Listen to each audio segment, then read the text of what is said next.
Alright guys, how's it going? I was just having a little browse of the Blender market and I came across this absolute gem of a plugin. It's called Modelling Cloth and it's $35, but while I was having a little scroll down I noticed download the latest version for free. Now, I'm not one to pass up a bargain, so let's jump into Blender and hopefully by the end of the video I'll actually merit why this plugin deserves $35. Now I won't show you how to install it, that's pretty basic stuff. But what I'll do is I'll jump into edit mode, I'll loop select, press an alt key and I'll delete these faces. So what I'm going to do here is I'm going to jump back into object mode, add on a modifier, do a subdivision surface, I'll keep it simple, I'll make the viewport 6 and the render 6 as well. Then I'll hit apply, jump back into the edit mode. What I'll do next is I'll select the edges, I'll loop select this edge by holding alt, I'll come down to this edge, I'll hold shift and alt and I'll loop select this edge. Then I'll introduce you to the plugin. So if we bring up the properties here, you'll see it down here, extended tools. So first of all we'll use Soul Lines. Now this plugin kind of reminds me of Marvelous Designer. So same again, I'll loop select these edges, I'll come down, shift and alt and I'll loop select. And again, what I'll do is I'll jump into Soul Lines.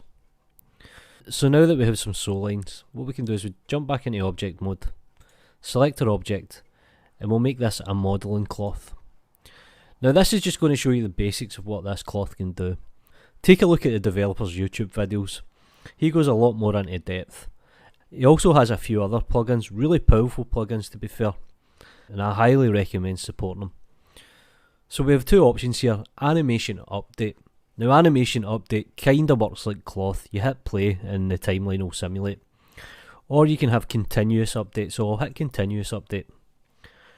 Now keep in mind, the more subdivision, the longer things might take to actually initiate in sim.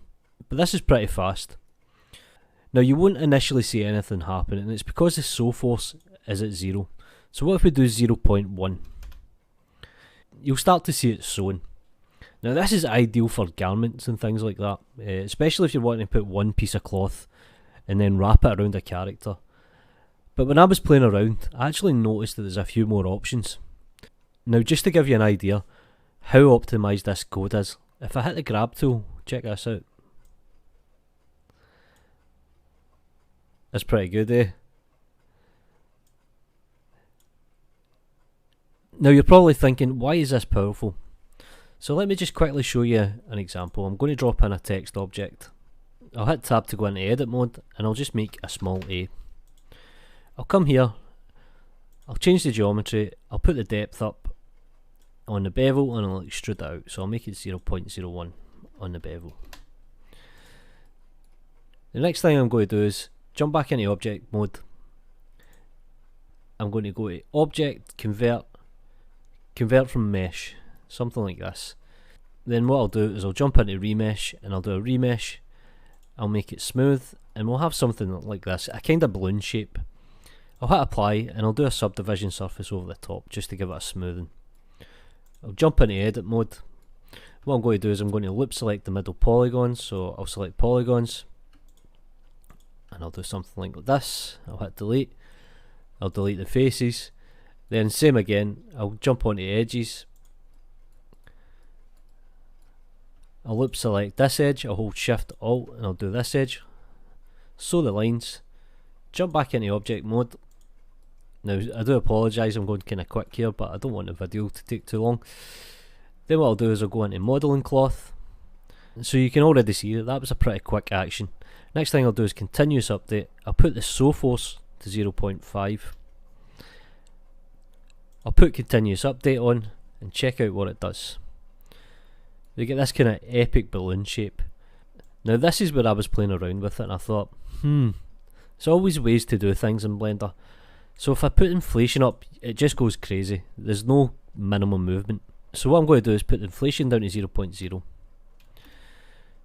I'll reset. And what I can do here is, because it's an attribute, I can actually insert a keyframe. So in frame 1, I'll make it 0, and on frame 20 for example, I'll make it 0.001, small inflation, so something like this. And on frame 40, what I'll do is I'll do the negative value, so something like minus 0.01, same again, I'll create a keyframe. Now watch this. So I'll reset the update, and wherever my timeline is in the keyframe, so if I put it on 0, we'll get this. If I move it to 20, it should inflate, and if I move it to 40, it should deflate. So this is where this plugin actually stands on its own. So let's do a small inflation. So let's reset it. Let's put it to frame 20 and something like that. Now this is one of the advantages with using this plugin. If we jump into the object data, we can actually see that the shape keys, and we can actually influence the value of these shape keys. So it's ideal for animating. So that's pretty much the basics of modelling cloth. I highly recommend you jump onto the guy's YouTube channel. This is available for free, but it's $35 and you can either buy it through Blender Market or the preferred method. I believe the guy would rather use Gumroad.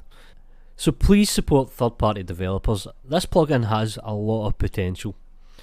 Like the video, subscribe to the channel, you know what to do. Peace.